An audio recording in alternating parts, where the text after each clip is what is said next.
Pada satu hari, seorang bijak, ya, seorang bijak yang suka belajar, mencari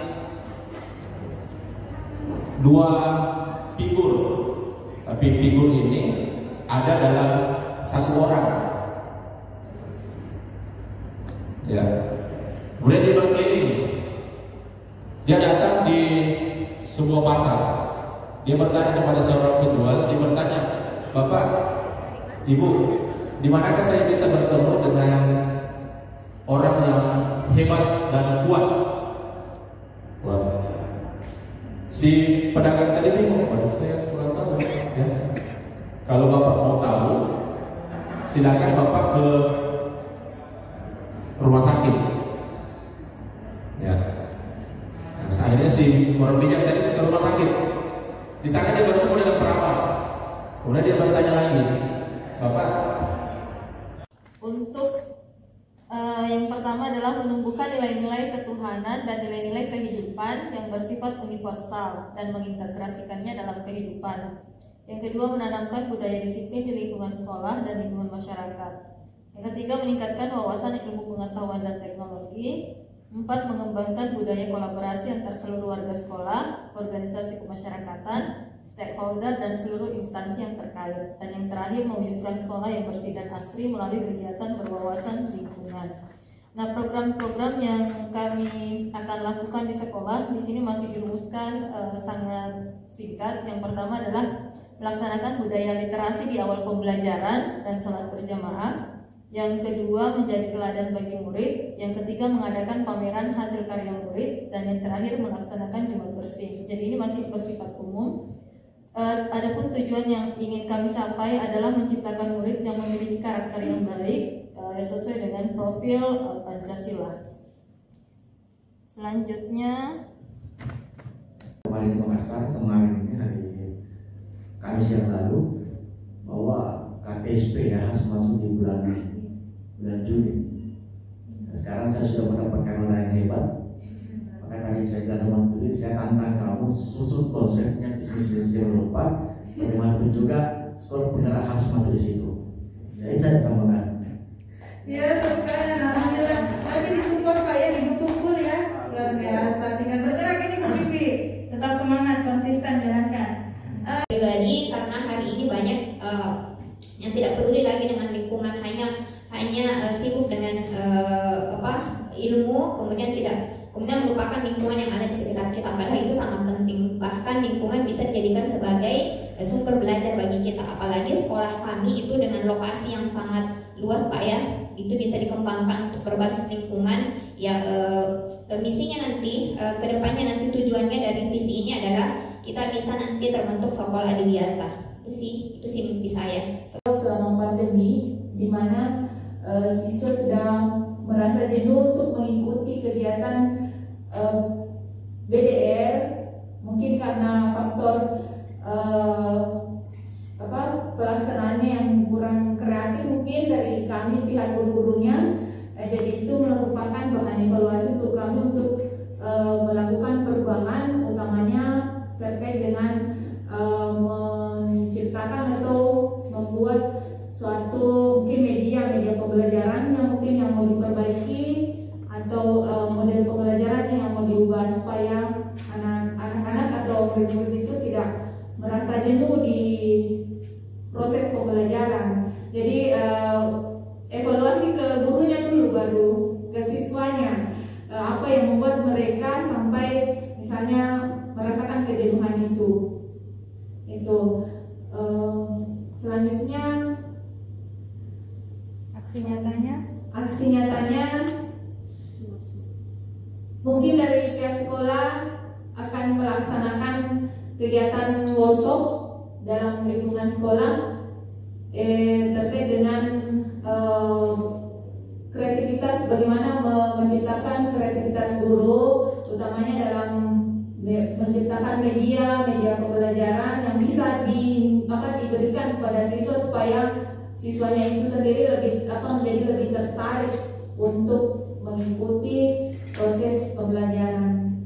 Meskipun katanya ini adalah pembelajaran jarak jauh, tapi mereka meminta pembelajaran jarak jauh yang kelompok kecil. Maksudnya setidaknya mereka belajar di ruang terbuka, tidak melulu melalui daring seperti itu.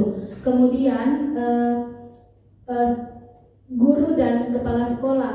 Guru dan kepala sekolah menanggapi bahwa apa yang dilakukan guru-guru selama ini itu sudah berusaha untuk menerapkan disiplin positif.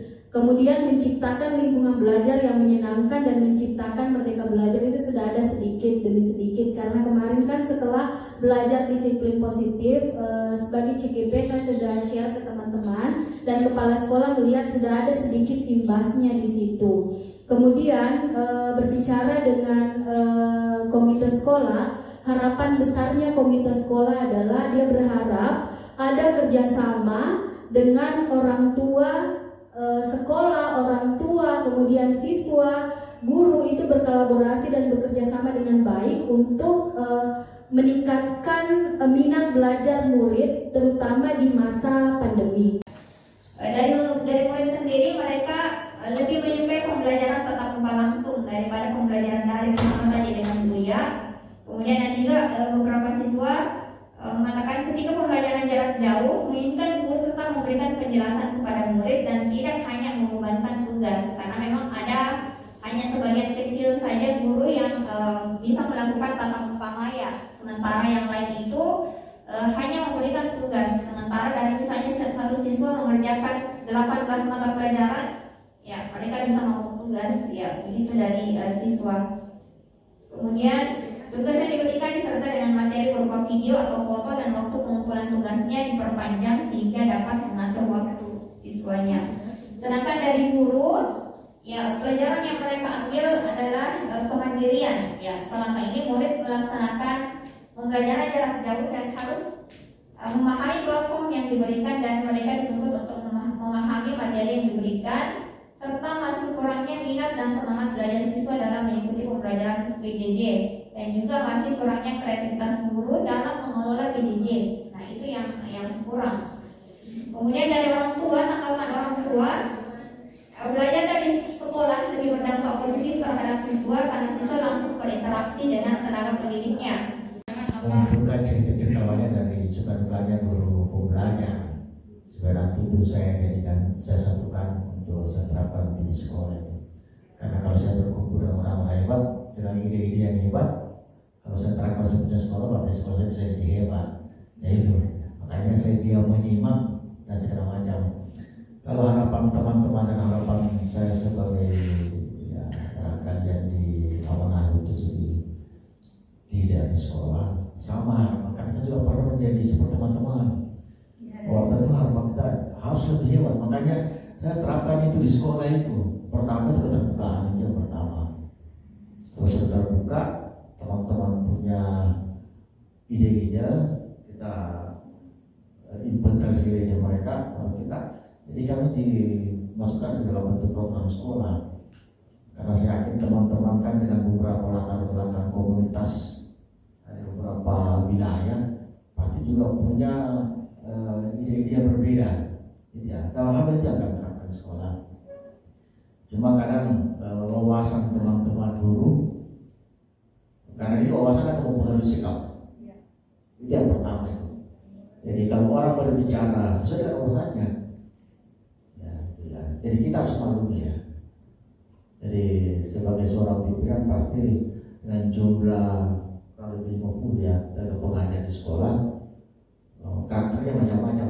Jadi saya harus satukan semua mereka. Ya, saya harus berkebun dingin. Iya, harus begitu. Jadi kita tidak boleh mengadakan pembenaran terhadap diri kita sendiri sebagai calon pimpinan. Itu yang pertama. Ya, mungkin sudah rasakan itu, betul. Yang kedua, semua sarana harus kita gunakan untuk berkomunikasi. Ya, HP ada via silakan gunakan saja. Saya tidak mengenal tempat dan alat, yang penting informasi sampai ke saya. Itu kan salah satu cara untuk tidak mengisolasi diri teman-teman. Karena kapan diri teman-teman kita isolasi, tidak bisa berkembang. Ya, itu yang ketiga adalah berdiskusi itu bukan hanya dalam bentuk beberapa. Ya, silakan kita berdebat di grup, tidak ada masalah. Teman-teman biasa pantau di grup itu berdebat. Ya, kapan saya turun tangan di situ kalau saya analisa di 5-6 orang sebenarnya sampai kesimpulan di situ dan tidak ada yang saya salahkan. Semuanya benar. Masya Allah. Iya. Di 24 kita sudah ciptakan sebuah kondisi walaupun ada tantangan berat di sana, dan itu saya coba formulasikan tantangan itu menjadi sebuah harapan, tanda kutip mujizat untuk keberhasilan. Ya. Masya. Ya, tanda kutip ya. Karena bagaimanapun juga kita pimpinan kalau terbuka, saya yakin teman-teman juga akan enjoy itu pandangannya. Saya kira itu untuk saya. Ya biar bisa menyimak dulu lah. Iya. Ya, luar biasa. Ya, berikan dulu aplaus untuk Bapak. Iya, terima kasih. Diskusinya tadi sebenarnya kita membahas tentang impian tertinggi, ya. Sebelum saya mungkin mengomentari apa yang menjadi problem dari sekolah yang lebih dini dari Selfie, saya punya impian seperti ini. Bagaimana menjadikan siswa itu adalah bertakwa dan berakhlak mulia. Ketika ini sudah ada pada diri murid, tanpa kita paksa untuk belajar, mereka akan belajar karena mereka istilahnya sudah menyadari ada kesadaran dalam dirinya, makanya ada unsur why yang harus diperkuat. Kenapa mereka harus belajar? Kenapa mereka harus bangun pagi? Kenapa mereka harus bersekolah? Itu yang tidak mereka dapatkan sehingga mereka seolah tidak punya semangat belajar, tidak punya visi mau seperti apa saya ke depannya.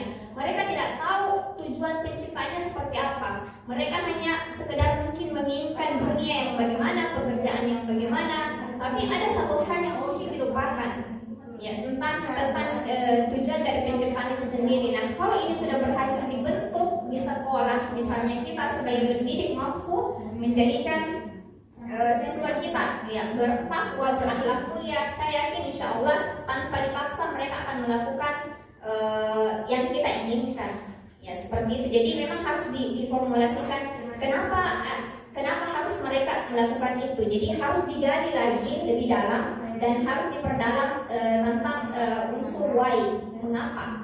Jadi mereka mengapa harus begini? Karena ketika saya tidak sesuai dengan minatnya, kita tidak bisa paksakan anak-anak misalnya belajar biologi bagi anak-anak IPS. Tidak akan mungkin, tapi kita bisa menggali di situ kenapa harus mengetahui itu supaya ada semangatnya, bukan hanya sekedar dipaksa kamu harus belajar ini, kamu harus belajar ini. Ya, kita sendiri mungkin punya minat masing-masing kan. Ada orang yang senang bahasa, lebih ke pembelajaran diferensiasi. Iya, nah itu makanya kenapa pembelajaran diferensiasi ini kemudian ketika itu bisa diterapkan, insya Allah saya yakin ya apa yang menjadi minat siswa semua bisa terintegrasi dalam pembelajaran.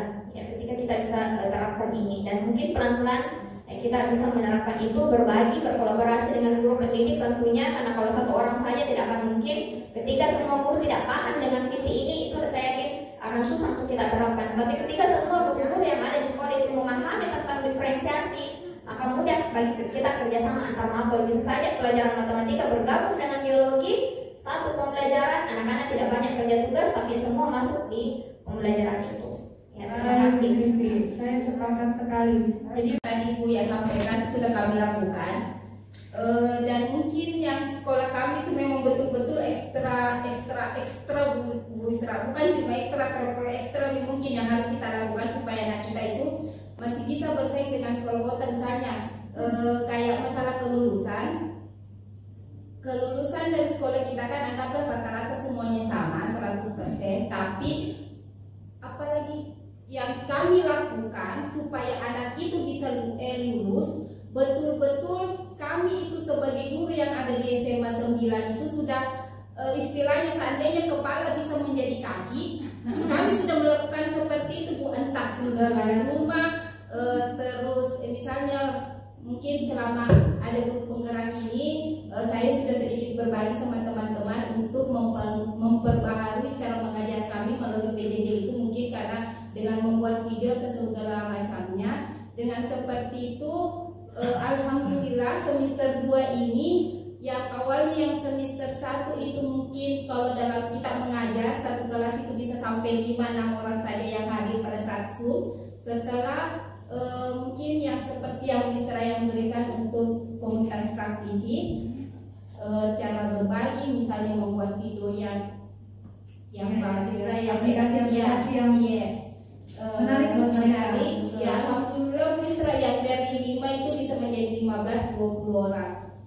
Jadi nggak tahu mau bikin apa. Tergantung memang dari pendidiknya Bu ya. Iya. Bagaimana dia berinovasi dan pembelajaran. Terus jujur Bu Isra, untuk latar belakang di siswa kami itu rata-rata itu orang tuanya kan petani. Jadi dia itu lebih suka kalau anaknya itu membantu orang tua daripada mengerjakan tugas sekolah. Bahkan ada yang bilang, oh tidak libur kamu, kukira libur anakku. Berarti mindsetnya PJJ itu adalah libur. Iya. Mungkin masalah yang sama Bu ya, bisa Bu.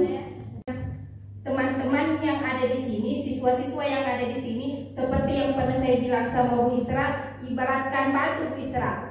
Mungkin Pak Basri sudah, anggaplah dia permata, sudah tinggal mencari pengikatnya lagi. Bu Uya juga mungkin tinggal sedikit saja polesan, Bu Selvi dan Bu Fitri mungkin cuma sedikit dipoles. Kalau kami itu siswa yang ada di sana itu betul-betul butuh ekstra, butuh guru penggerak. Ekstra kuat Bu, betul-betul misalnya ekstra kuat untuk mengasah mereka supaya minat belajarnya itu timbul. Soalnya kalau dia menganggap dengan sekolah SMA dengan mempunyai ijazah saja itu merasa sudah cukup, karena tidak apa-apa kan, tidak sedikit membongkar rahasia sekolah. Siswa yang lulusan 2 tahun yang lalu ada yang belum mengambil ijazah. Kenapa? Karena dia menganggap jasanya itu yang tidak penting Bu, karena dia itu mungkin dari sekolah sekedar cuma sekolah saja, tidak butuh kayaknya dia tidak butuh ilmu, cuma sekalian butuh apa ya, mungkin cuma supaya menghindar dari orang tuanya supaya tidak membantu di sawah atau di mana. Oke, sekian. Assalamualaikum warahmatullahi wabarakatuh. Ibu kelas dulu. Jadi yang disampaikan Bu Andini tadi itu menarik. Ini kasus kita bersama. Jadi bukan cuma di sekolah Ibu Andini, di SMA 22 Bone juga lebih parah lagi Bu. Tantangan terbesar kami di SMA 22 Bone, di sana itu rata-rata orang tua siswa itu adalah pedagang. Pedagang rata-rata itu berangkatnya subuh. Dan yang menjadi tantangan terberat adalah siswa alasannya tidak ikut PJJ adalah tidak ada yang membangunkan. Nah, solusi ini sebenarnya kemarin juga hal ini terjadi Bu Isra dan teman-teman semuanya. Di saat pembelajaran tatap muka saja mereka juga sering terlambat. Nah, solusi, saya memberikan solusi saja ini Bu Isra. Dengan apa yang saya lakukan di sini ada wakase kurikulum itu mungkin bisa jadi saksi, karena kebetulan juga mendampingi saya di rumah dan melihat saya mulai 4:30 saya sudah membangunkan murid. Mohon maaf, saya mulai 4:30 saya sudah membangunkan murid Ibu. Jadi saya buat grup namanya Laskar, Mari Laskar Berjuang, saya bilang begitu supaya anak-anak tertarik ikut bergabung di situ. Semua siswa yang terlambat saya masukkan dalam grup Laskar tersebut. Setelah itu mulai jam 5 saya bangunkan harus dengan cara video call. Kan kalau di telepon bisa saja saya sudah bangun Bu, tapi tidak terlihat. Kalau saya menganggap mereka anak-anak saya bilang kalau tidak pakai baju langsung saja, saya ibumu. Jadi langsung angkat dan saya lihat, ayo silahkan. Nah, ini berjalan 1 bulan Bu Andin ini. Saya lakukan berjalan 1 bulan, lumayan efektif ya Pak. Waktu itu agak berkurang anak-anak yang terlambat. Hanya saja di saat berkurang anak yang terlambat terjadi pandemi. Pandemi ini semuanya serba blank begitu.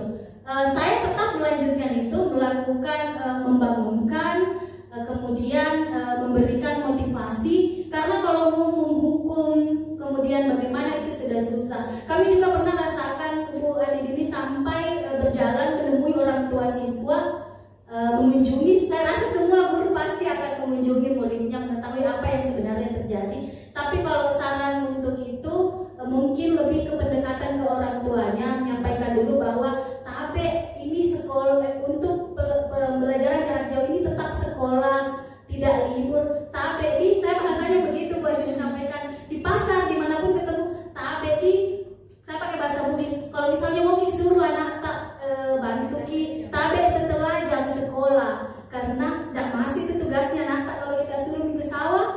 seperti itu. Jadi hanya pendekatan-pendekatan internal, kemudian itu tadi mungkin bisa jadikan masukan atau solusi. Misalnya terlambat bangun bisa dibangunkan gitu. Kalau saya memang ambilnya yang ekstrim, saya bangunkan. Dan memang itu saya lakukan. Ya, terima kasih. Mungkin Bu Vivi mau menambahkan, silakan. Sekolah-sekolah dan komisi-komisi yang ada di setiap sekolah CGP. Dan itulah tadi Bapak Ibu, kita sudah berbagi impian, walaupun tidak semua impian Bapak Ibu paparkan, tapi intinya seperti itu. Kita semua bermimpi untuk ada perubahan lah yang terjadi di sekolah kita, di mana khusus berdampak pada murid. Ya. Dan kembali lagi ke kitanya, jika kita ingin meraih mimpi itu kita harus berusaha. Sejauh mana usaha kita? Mulai dari kolaborasi kita, ide-ide kita, aksi kita di lapangan bagaimana, plus dukungan dari Bapak Kepala Sekolah itu sangat membantu percepatan ceritanya Pak ya, transformasi di sekolah Bapak Ibu. Jadi itu harapan saya juga, dan visi misi dari sekolah guru penggerak dan calon guru penggerak seperti itu, terjadi transformasi pendidikan di Indonesia.